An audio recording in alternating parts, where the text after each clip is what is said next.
નમસ્કાર. રાજકોટ જિલ્લાના લોઠડા ગામે આવેલી એક ફેક્ટરીમાં શોર્ટ સર્કિટની ઘટનામાં મજૂરનું કરુણ મોત થતા મામલો ગરમાયો.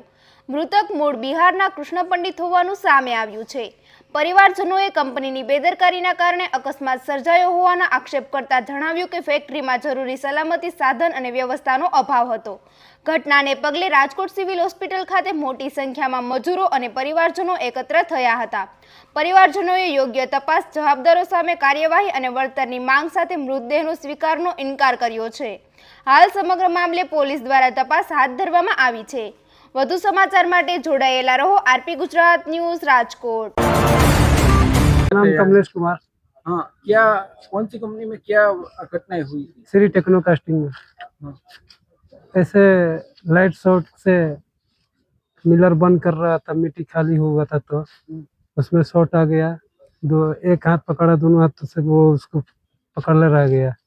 सेट ने मेन गिराने के लिए गया, तब लाइट से वो भी लड़का मेन से नीचे गिरा। तब हम लोग उसको इति किया, तब बगल के कारखाने से गाड़ी मंगाया, उसके बाद में हॉस्पिटल लेकर आया। तो यहाँ हॉस्पिटल आने के बाद में हम लोग को कोई सुनवाई नहीं दिया। कब घटना हुई? 2:30-3 बजे की बात है, कल को। अभी आपकी क्या डिमांड है? हम लोग को जो सरकार मुआवजा दे तो सही रहेगा। बाल उसका माता पिता को लाभ मिलना चाहिए। हाँ, लाभ मिलना चाहिए ना, कोई साधन चाहिए ना उसका। वो तो चला गया, वो तो शॉर्ट बॉडी शॉर्ट हो गया, तो लाइन शॉर्ट हो गया तो उसका बॉडी क्या होगा?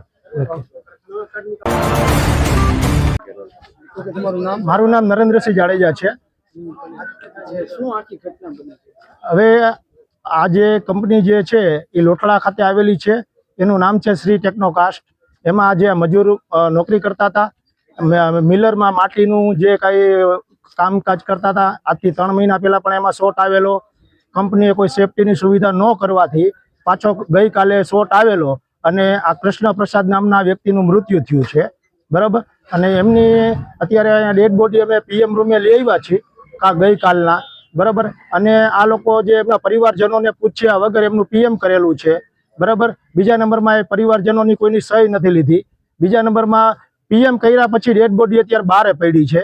બીજા આ જે કંપનીના જે ઓનરો જે સુરેશભાઈ અને પરેશભાઈ નામના જે 2 વ્યક્તિ છે, શ્રી ટેકનોકાસ્ટના માલિક, એમની સાથે મેં કાલે વાત કરેલ તો એને કીધું કે અમે કાંઈ ન આપીએ, ખાલી ગાડી બંધાવી દે અને 20-25 હજાર રૂપિયા આપી દઈને તમે અહીંથી કે ડેડ બોડીને લઈને રવાના થઈ જાઓ।